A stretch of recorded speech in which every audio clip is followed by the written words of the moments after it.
Congratulations, this is huge. This is the first night. The book has just come out today, so it's a special moment. In fact, I was in a bookstore buying Tom a present today as a thank you for emceeing, and the bookstore owner saw me come in and said, "It's in the box, don't worry, we haven't unpacked it yet, you know." And I'm like, no, don't worry. So yes, but a lot of authors, I don't know if you did this with yours, kind of prowl around the bookstores. Hustling the bookstore manager saying, "Where is it? Yeah. I want to sign some." And of course the old trick is they can't return them and then they're stuck with them forever. Very good. Another thing that happened today was an article went up with a picture of you in a bathtub. And I had lunch with my boss today and he said, "Why were you sitting in a bathtub?" And I just said, well, there was nowhere else to sit in the garden. But one thing I've learnt with marketing books is that if you have a strong photograph, even if it's absurd, people will click on the article, maybe. Well, yeah, and then there's the sketch in The Good Weekend, you're in a hammock. And with these two that images... That wasn't me, that was a random blonde-haired. With a strange torso that had... I don't know if anyone saw it. Yeah, like the boobs were here and here. That's how I knew it wasn't you. But with those two images, you and the release of this book at the same time, you have become the most famous poster girl for Stoicism. So someone should have a word to Marcus Aurelius and say, "There's a new girl on the block." There's a new girl on the block, Marcus. So, with that, you're the champion of this movement. Is it actually now your personal religion, or are you just trying to sell books? It became good question. It became my personal religion because in order to write the Stoicism book, I needed so much Stoicism. I wrote it in lockdown. I wrote 4 different drafts. I tried writing it as a novel, which was a disaster.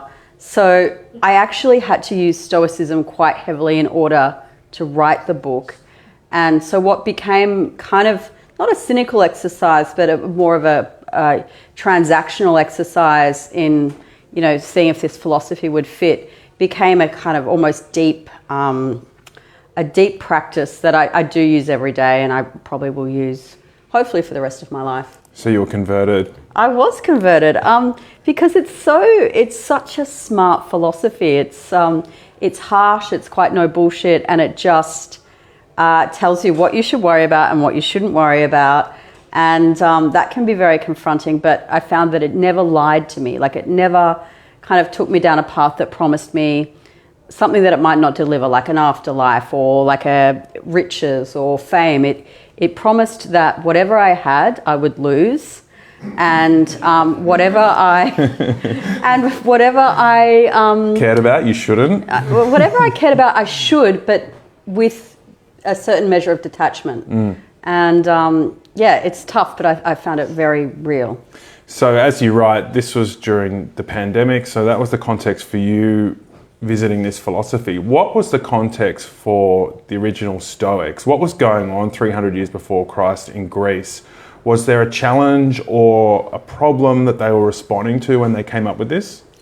There was a lot. I'm not a historian, so I can't sort of speak deeply to what was going on in Greece. I know a bit more about what was happening in Rome, but in Greece at the time, there were all these different schools, and it was very normal to have, like we say that we affiliate with a certain political philosophy, or where we affiliate with certain music or subculture. People affiliated with different philosophical schools. So you might be a cynic and you'd meet your cynic mates and eat lentils out of your hands because you didn't believe that you needed cutlery, because that was what cynics did. Right. Or you might be an Epicurean and go into the garden and enjoy the company of your friends and feel like you don't need the outside world. Or you might be a Stoic, and the word Stoic comes from the Greek word stoa, which is the painted porch where they would meet in Athens at the marketplace and talk about philosophies. So you kind of picked a crew, and it was part of everyday life. So did you shop around? Did you think, well, I could be a cynic or a skeptic, or I like gardens, I could be an Epicurean, but Stoicism was for you? I really liked Epicureanism, but someone else had done that book. No, I really liked Epicureanism because there was the kind of modern hippie communes are connected to that Epicureanism of of living, I guess, living in community, living amongst friends, not seeking worldly pleasure. And the Stoics were incredibly worldly. Like, a lot of them were incredibly rich. They were politicians. They were movers and shakers. And that didn't appeal to me so much. And I had a friend who I was discussing Stoicism with a lot, and we'd argue about different philosophies. And I mean, his thoughts were that the Stoics didn't retreat from the world. They were very engaged in politics. And that's important, you know, and it still is important. So I did wrestle with a lot of Stoicism, but eventually I found that engagement with the world is probably what I needed rather than the retreat. Okay, so let's get down to it. I guess, you know, if you want a detailed explanation, buy the book. But for now, how could you explain it in simple terms? You've got the control test, you've got the 4 virtues, that's some of the structure. Difference. So the Stoics believed that you could they tried to minimise suffering and maximise enjoyment. And they believed that we all die, we often get sick and die, a lot of tragedy happens, and we can suffer terribly, but if we think about it differently, we can reduce the suffering, but we can't change the actual death and other stuff. We can just change the way we think about it. So firstly, they habituated themselves to death. So they did this exercise called negative visualization, which is imagining, I mean, there's this absolutely dreadful quote from Epictetus about when you tuck your child in at night to go to when your child is going to sleep, to imagine that they don't wake up. And that's a very bracing meditation. You're a new dad. I don't know if you've done that with Banjo. I'm going to do it tonight, yeah. Yeah. And it's, but babies died young then. And Marcus Aurelius, for example, had, I think, 13 children and only a handful of them survived. So you had to develop this, I guess, fortitude for hardship. So the death part's one of it, which is, you know, thinking about your own death, your friend's death, your children's death, your parents' death. And the aim is you inoculate yourself a little bit. So you get a little bit of the grief, you get a little bit of the hit of the horror, and then the child wakes up happy the next morning, or at least awake, and you feel relief. Yeah. And you go through it all the next day. But you enjoy... Depending what time they wake up. But you enjoy your child. The whole aim is you enjoy the people that you have in your life while they're here. And you don't wait, you know, you don't sort of think, you don't have these regrets when they die that you didn't enjoy them. So that's one element of it. The other one is this thing called the control test, which is really crucial. The Stoics believe you can only control 3 things: your character, your actions and reactions, and how you treat others. And everything else is outside your control. So I couldn't control how many people came here tonight. I couldn't control... a lot of friends had book launches last year when everything shut down, so they couldn't control how their book was going to be marketed, or if anyone would see it. A lot of us a year ago didn't have any control over where we could go. We were under health orders. So you can just control those 3 things, and yeah. It reminds me of the Viktor Frankl meaningfulness of man kind of philosophy. You know, he was in a concentration camp and he realised the only thing he could control was his reaction. Yeah. And once he did, that was very empowering and made him survive.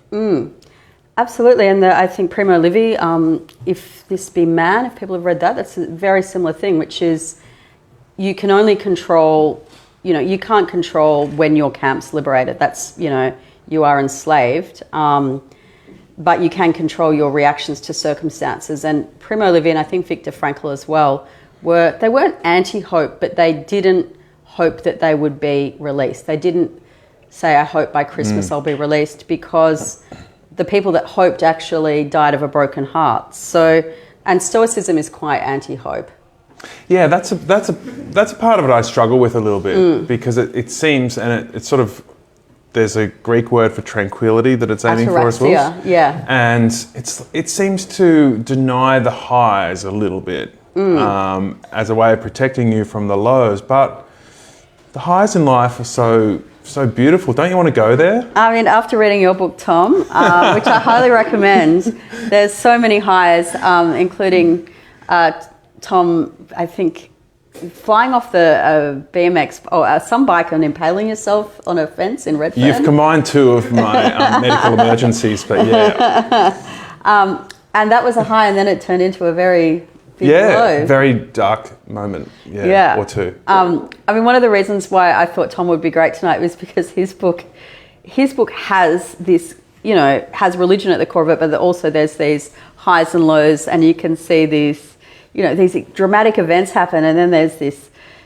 plunging into like, oh my God, what am I going to do? And then you kind of get an equilibrium. But Stoicism recognize that if you go too high, you're going to go to the corresponding low because of homeostasis. And so they strive to kind of stay in a middle, chilled out zone, which, look, I love highs, hate lows, but and that was a hard one to reconcile because, sometimes if you get good news and you haven't had good news for a long time, you really want to celebrate. But they believed that that kind of excess means that you're out of balance. So, and also, like, if you celebrate a success and you're really excited, you could lose that success. So it's better not to be too attached to it. Yeah, it's a funny one. I did feel after I left the church and was having the time of my life that gravity was coming for me, and I didn't know if that was just like a dark intuition, but it ultimately did. Yeah.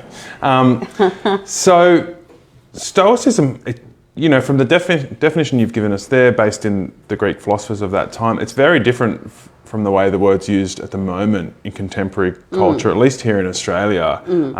I feel like the use of the word at the moment is almost in a pejorative sense of this sort of macho attitude of denying feelings or not acknowledging pain and just a stiff upper lip kind of soldiering on sort of thing. So is that do you agree with that take on the modern use of the word, and why has it slidden so far from where it started? Yeah, I mean, that's a good point. I mean, I would tell people, I've been working on this book for many years, and I'd tell people I was doing a book on Stoicism, and they'd say, oh, my father, yes, he's Stoic, he never cried. When my mother was buried and, he was, he didn't cry once at the funeral. And it's like, no, that's not what Stoicism is. In fact, it's the opposite of Stoicism. And the Stoics did have emotion, and they did have, they weren't afraid of emotion, but I don't know how it got bastardized, but the original word was the painted porch. And it then just over the years, came to mean repression. So it's not repression, it's more like keeping things in check, like just keeping the highs and lows in check, trying to maintain that balanced state. Like the thing the Stoics really disliked was anger. They were very anti-anger.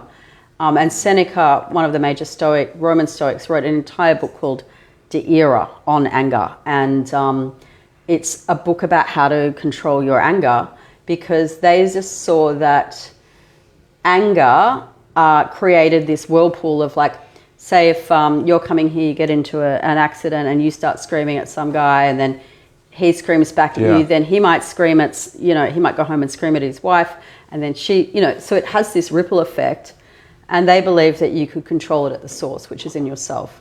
And so I think that's where that notion that they were repressed came in, when in actual fact they're just trying to repress something that's going to cause disturbances, down the line. But that's how all repression is explained. I can tell you that from experience. So was the Queen a Stoic in the modern sense of the word or the ancient sense of the word, do you think? Because she is often described as a Stoic. I mean, it's hard with the Queen. I didn't make a great study of her because I'm Irish and she's not my ruler.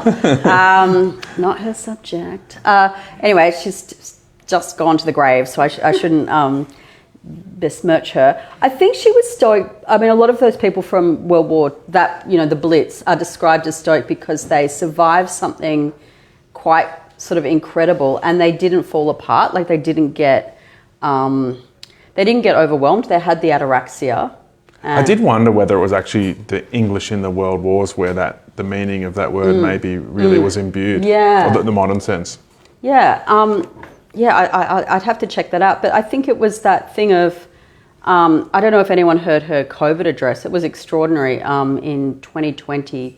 She did far more than sort of Boris Johnson or any other leader did in terms of calming people. And she said, it's very hard at the moment. We can't see our friends, but we will meet again. And it had those echoes of World War II. And I think people needed to hear that, because having a Stoic leader doesn't mean having an unemotional leader. It means having a leader that knows that you can survive hard times by not freaking out. And I think that's a really useful, skill. So if you look at the last few censuses, we've been walking away from religion fairly steadily, Christianity in particular. So do you think going back to the classics could replace some of what people have lost through stepping away from religion? I mean, so before the event tonight, Tom and I talked about like the overlap between our books and Tom's books about leaving Pentecostalism. So we thought we'd kind of, at this point, have a conversation about religion and ethical frameworks. So, well, when we last had a good chat, you were interviewing me about leaving religion, but I had no idea that you were sort of looking for one and basically found something. You mentioned the book, but I didn't realise you tanked it on so personally.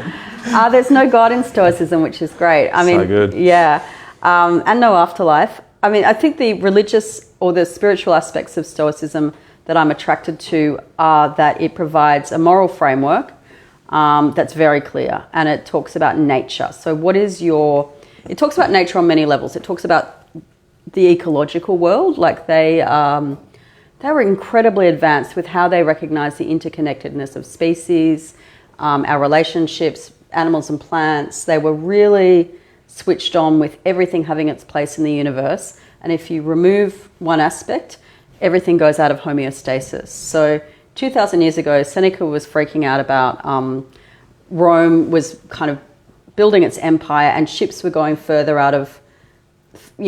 away from Roman territory. And he saw that as being unnatural. It was exceeding the bounds of nature. And he thought that a great flood would take over the earth when things go out of homeostasis. And that's not dissimilar from where we are at the moment in our talk about the natural world, which is things going out of balance, and then that causes huge floods, fires, as we've seen. So they talked about that nature, but they also talked about human nature. And they believed that it is our nature to be good, that we're rational, communal people who are inclined to goodness, which I think is a really good way of viewing humanity. Like, of course, there are bad people. Marcus Aurelius, I think, said, we're bad men amongst bad men, and it was Seneca. We're bad men amongst bad men, and all we can do is agree to go easy on one another. So, which is brilliant for Twitter. But they believed that, yes, there's, elements of badness, but essentially we're good, and our nature is good, and we've just got to look after each other, which I think, in terms of Christianity, would you say there's similarities there?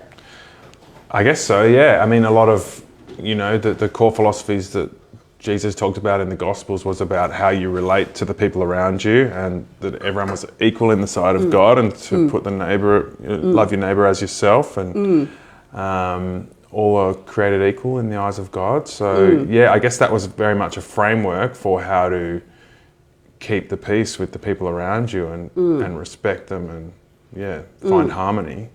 I guess what I found with your book is when you leave religion, where's the framework? And I was brought up Catholic, and I no longer practice. And I think when I found Stoicism, I found a framework that didn't require me to buy into, say, an institution that was patriarchal, that didn't, acknowledge or value women within the kind of leadership of the church. Like, it allowed me to take some of the goodness, but without the power structures. But then it didn't come with a social structure, did it? Yeah, and that's I think a thing that's really missing from Stoicism. Like, in 2019, I did a thing called Stoic Week, and I invited a heap of friends, and there was about 8 of us in the end who did it in Sydney. We had a WhatsApp group, and we would do these weekly readings, and we would apply them to our own lives, and we'd meet up and we'd talk about the philosophy and how it applied to us. And there was such a variety of people. There was someone from Get Up, someone who worked at the Australian, it was just a priest, a law student. And it was great because people were really thirsty to be able to have community around philosophical or ethical issues that they were facing, and talk about how they were trying to get through life being a good person. And but that group sort of faded, and I don't think anything really replaced it. I mean, did you miss it when you... Yeah, that was the best thing about it, and I've been forced to sort of go because I didn't want to completely slam my parents in my book. It forced me, and I'm glad it did for other reasons as well, to go and look for the great parts of growing up as a hardcore Christian, and the community was the best part. The connection and the support, even though I didn't realise it was going to be conditional. I didn't know that for about 15 years, and so I was in a beautiful, supportive, fun, vibrant, close community. And the thing I miss the most now, I'm so sick, especially once you've got a baby, it gets really so much more complicated, is organising social catch-ups. Yeah. Like back in the church, Wednesday was the midweek meeting, Friday was the prayer meeting, Saturday was like, building a rope swing on the river, and Sunday was church again and everyone was back. And we didn't have to plan our social life. And I long for that, but without some of the, I love fornicating and drinking and other things, so, the trade-off's been worth it. With the Stoics, they had their community. The Epicureans were built around community, and this book will provide tools about how to live a Stoic way, which I think is really useful. But it's the community piece that's really missing. And I grew up in a household that wasn't as hardcore as yours with religion, but my parents, they had 4 kids. And they were in a group called Magellan, which was for Catholic mothers, and Teams of Our Lady, which was for Catholic couples. And they would meet, and, if someone died, there'd be the rosary at someone's house, and there'd be all these rituals. And they met in people's lounge rooms, and they talked about matters of spirituality, matters of faith, matters of meaning. And I wonder if today one of the problems we've got in the world is, or we've got in Australia at the moment, is that we haven't formalised those discussions. They might take place at the pub between mates, but often they don't, and there's such a gap. That was the other thing I kind of treasured, actually, looking back, was that we were gathering together to discuss something other than sport, beer and TV, which is what it felt like my friends at school were talking about. That there was a coming together over a high purpose, even though in our case it was theologically flawed. It was theologically flawed, but I think it probably served its purpose at the time. Well, that's the question about these frameworks, right? Even sport as a comparison to, we've talked about philosophy, religion, put sport on that same plane. The reason is just is a made-up construct of kicking a ball in a goal or, tackling somebody. But if it brings people together to share a moment and connect, is it still really valuable in a social sense? Yeah. I have my family and friends book launch in Castlemaine, where I'm kind of part-time on the weekend. And it was a great experience, but then there was nothing like the experience of the fourth quarter or the third quarter, or whatever it was, of the Collingwood match at the pub with like all these... Were there Swan supporters? No, there's one. It's... Scapegoating. Yeah. So that communal thing, I think, is in sport, but I feel like life has, particularly over the last few years with the pandemic, people have had a lot of time to think. They've had a lot of time to think about how they organise their life, how they, who their friends are, what's meaningful for them. And then society has restarted, and people, I don't know if they've had time to really integrate, or the chance to integrate those deep, insightful moments they've had when they've been alone, or they've been frightened, or they've been whatever. We've just kind of raced ahead, and I'm wondering if we missed the gold that we had. Yeah, and I wonder also if for the last, say, 1,600 years or so, we've missed some of the gold of the Greeks because Christianity was so successful and popular. Yeah.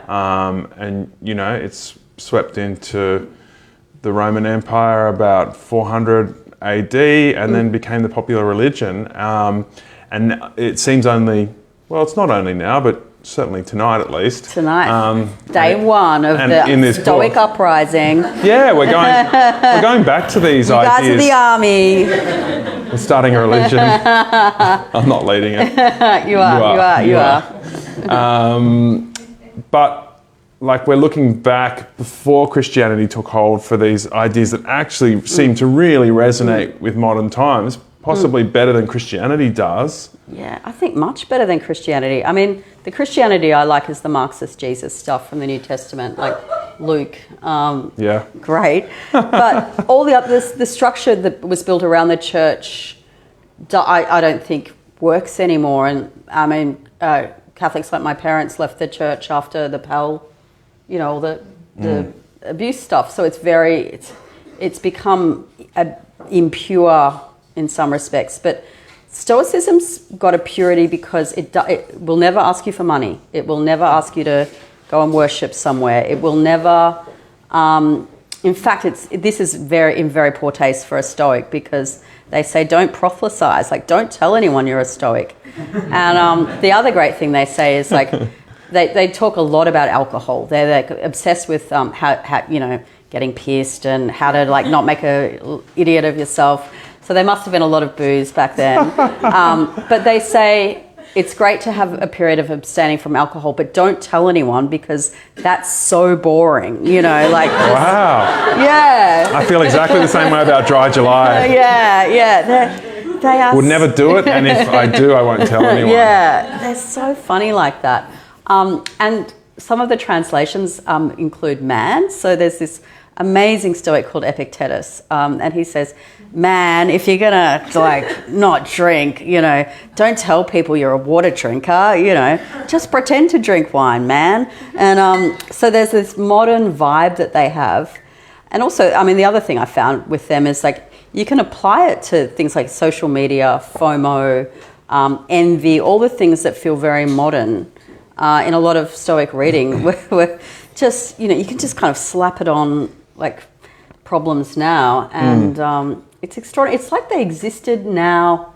It's like they saw what was happening now, but they were in the past. Yeah. And then we had all these years of Christianity, and we forgot this amazing wisdom that's intact. And it feels so much more modern, doesn't it? Yeah. Even though it's ancient. Yeah, as young, Gen Z love it. They love Stoicism. I was explaining to someone who was 19, 20 the other day, and they're like, oh my God, it's so sick. It's so sick. They just knew. I was like, so it's going off on TikTok? It is going off on TikTok. Your book, or just the whole no. Yeah. Just Stoicism. I mean, a friend of mine who read it said young people love it because they recognise its authenticity. It's not trying to be anything else. It's not trying to sell you something. It's just so real. And young people are like, put it in my veins. And I think as well, people are sick of being bullshitted to about things that might make them feel better, and sometimes people can take it when you tell them straight that the world's problematic, that there's a lot of suffering, that, Twitter, being right on Twitter and getting lots of likes isn't going to solve your problems. It's harsh medicine, but I think we can take it. And I think we've probably been protecting people for a long time around death, sickness, poverty.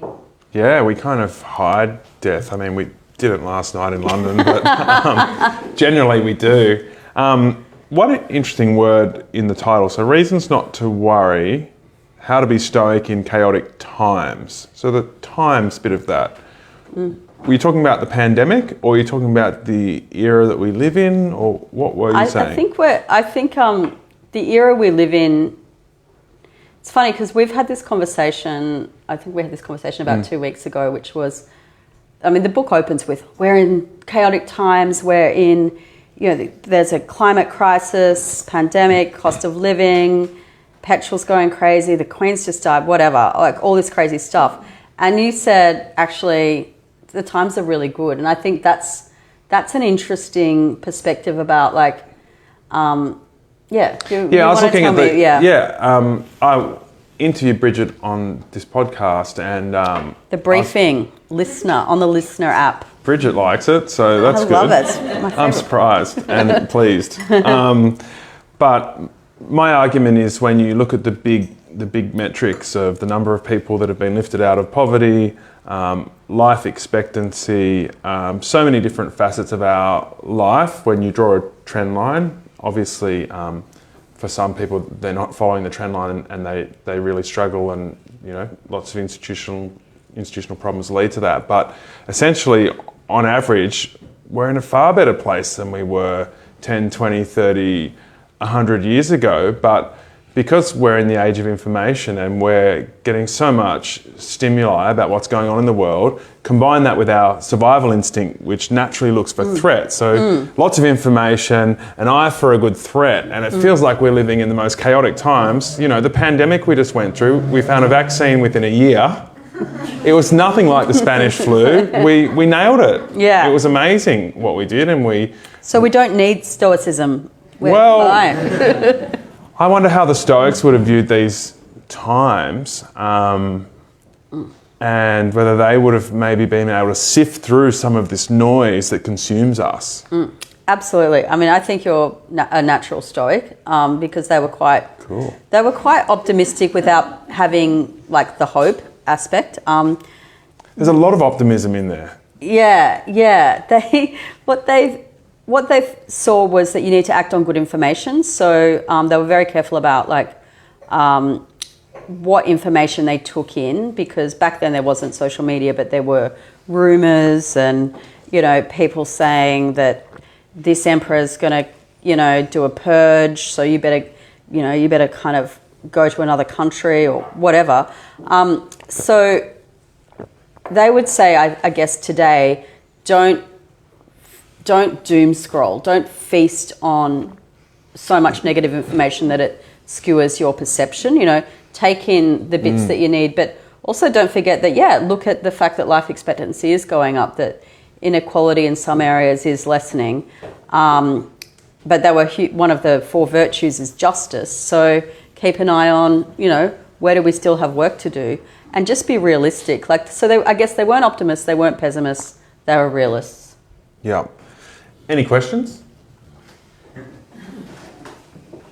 Gemma. Were there any lady Stoics? Good question. The question was, were there any lady Stoics? I am a lady Stoic. Yeah, she's right here. 2,000 years later.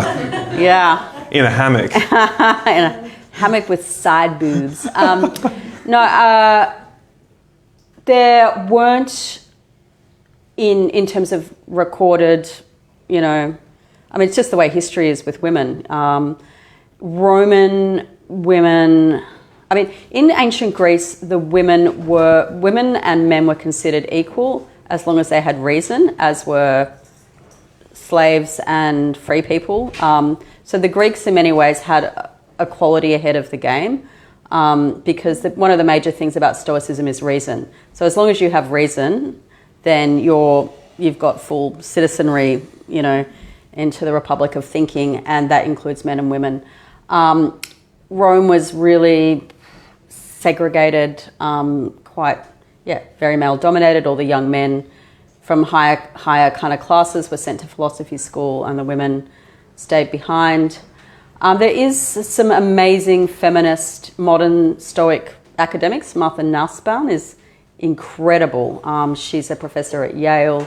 I think she's in her 80s, and she wrote this amazing book called The Therapy of Desire, which is looking at Stoicism and desire, and it's one of the best books I've read on Stoicism. And weirdly enough, Mark Zuckerberg's sister, Donna Zuckerberg, wrote this incredible book called Not All Dead White Men, and that was about how the alt-right has taken over classical, Stoicism and other classical texts, and turned it into a red pill thing. So Donna Zuckerberg, I'd say, would be a modern feminist Stoic. Any other questions? Yep, under the clock. If there's lots of attachment, not so much hope, where does a sense of purpose fit into the Stoic framework? Okay. Yeah, What drives purpose. people? Just repeating that for the people listening at home. What is the purpose? Where is the drive in Stoicism? So that's attached to nature.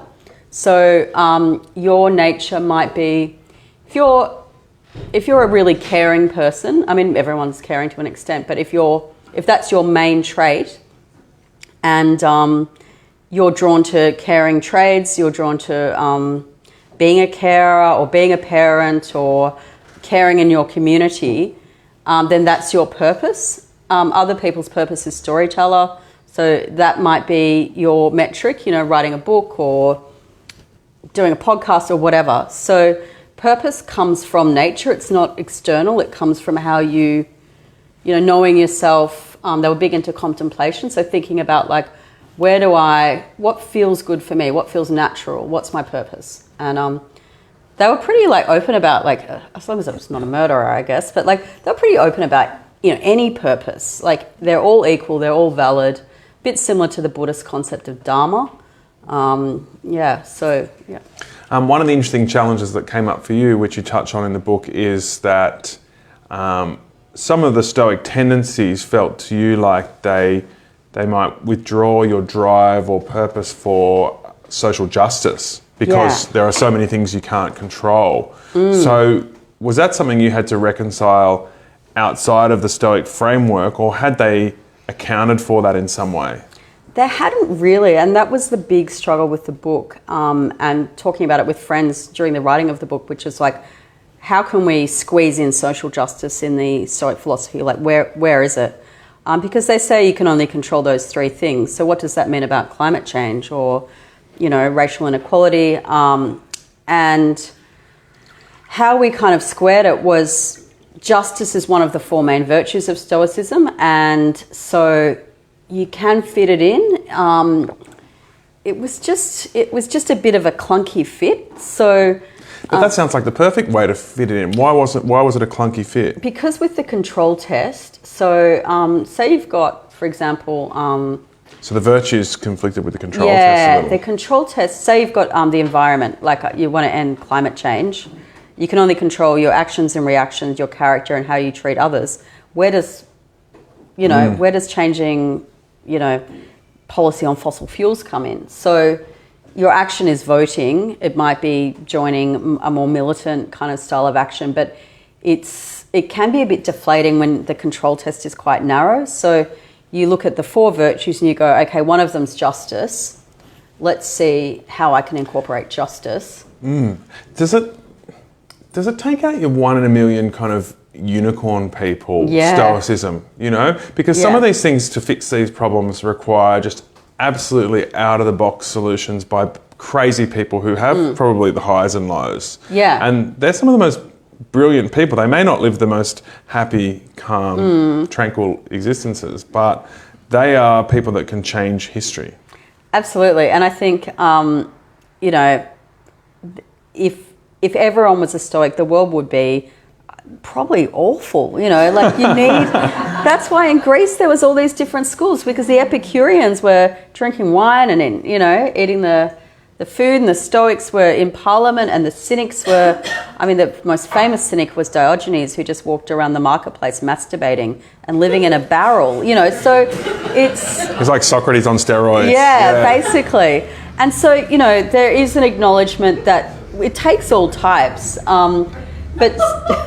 but Stoicism's just a great way of kind of, regulating emotion that can get too overwhelming. Yeah. Another question? Did Stoicism come in handy when you were doing your driving lessons? Great Did question. Stoicism come in handy when Brigid was doing her driving lessons as an adult? Yeah, as an adult. As an elderly adult. It did come in handy because I could prepare for the test. I could show good character, but, on the day I could get there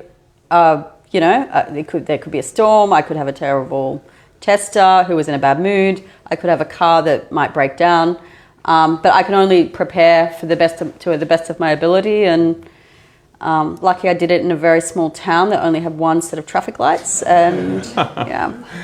In Mudgee, to get your L's on your motorbike licence, you had to do a figure eight in the car park of the RTA and come back from a lap around the block without having crashed. Just 1999. Anyway, another question? Yes? So Stoicism is all about like managing excess. Like, did they know how to party? Like, if I Oh man, did they know how to party? If they were into managing excess, how did they party is the question. A good one. Seneca, one of the major Stoics, ordered 500 marble tables for a dinner that he was hosting.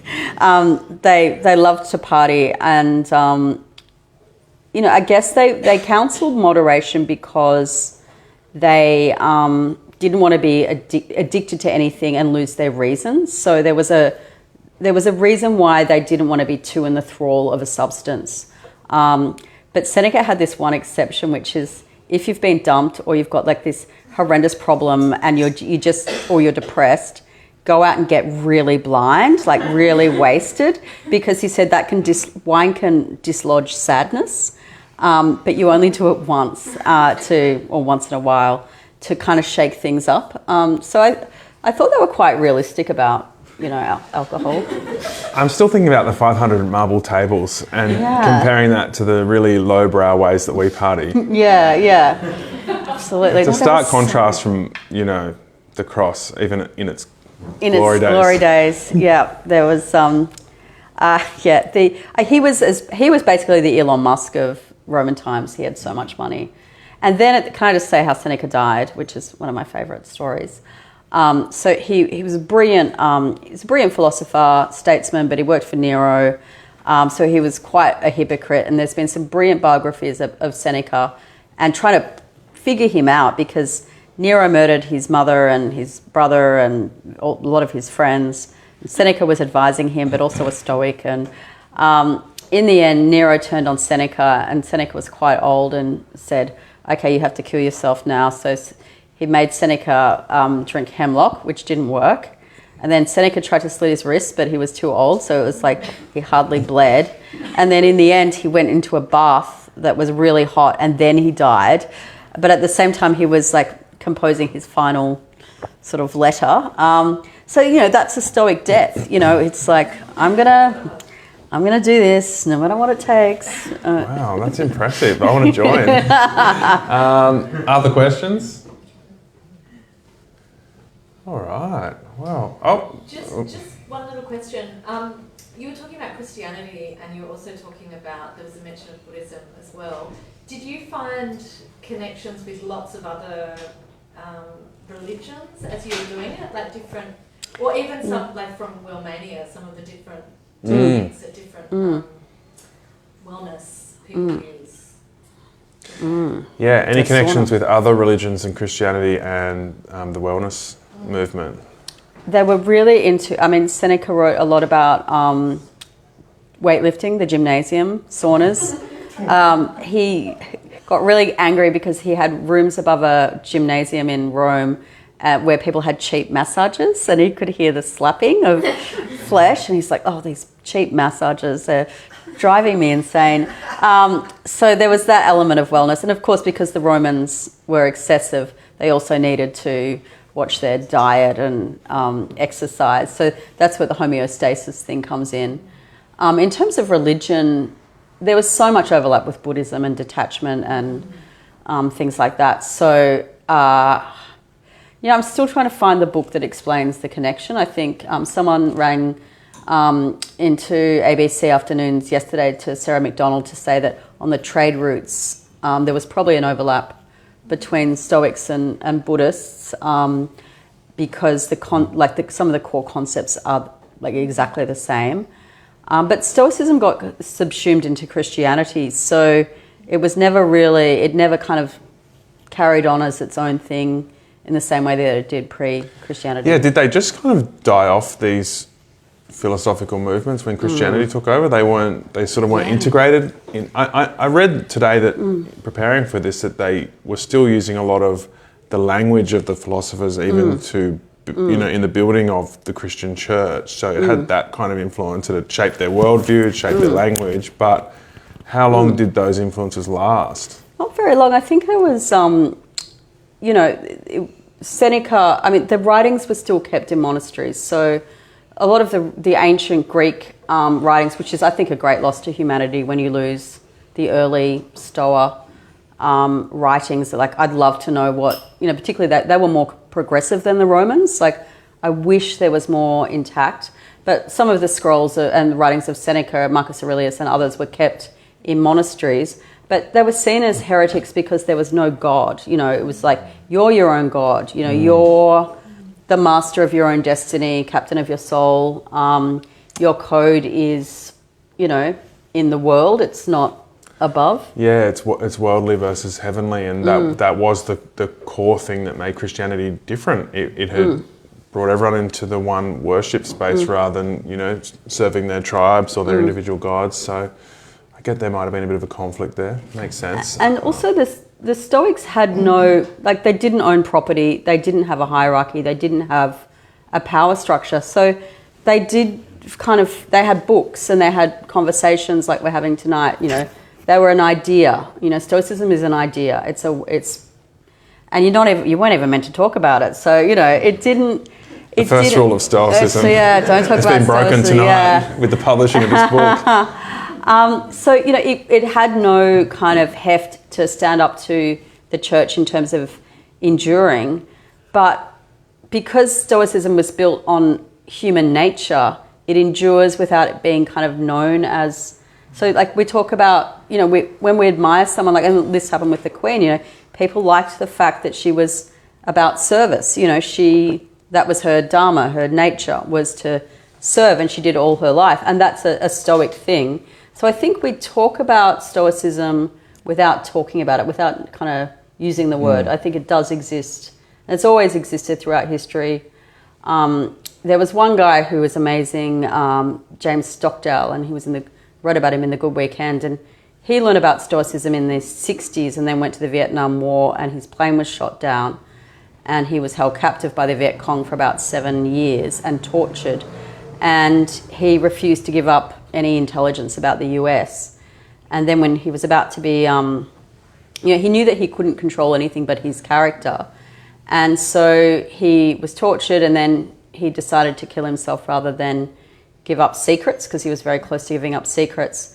And then he managed to survive. But like that story of Stockdale is told over and over again as an example of heroism, but it's actually very much a textbook example of Stoicism. So I think we know it without, articulating it. Yeah, well, lots of it resonated for me, before having read it and then seeing it in print. I'm like, okay, there's some of the logical processes I've been going through. I'm Stoic. Yeah, so many people read the book and they're like, yeah, that's me. I'm Stoic. No, I'd never put a name to it, but I'm Stoic.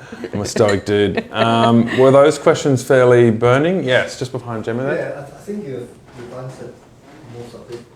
I'm curious why it didn't take off. Like, there's no society or political leader that adopted it, and is it because?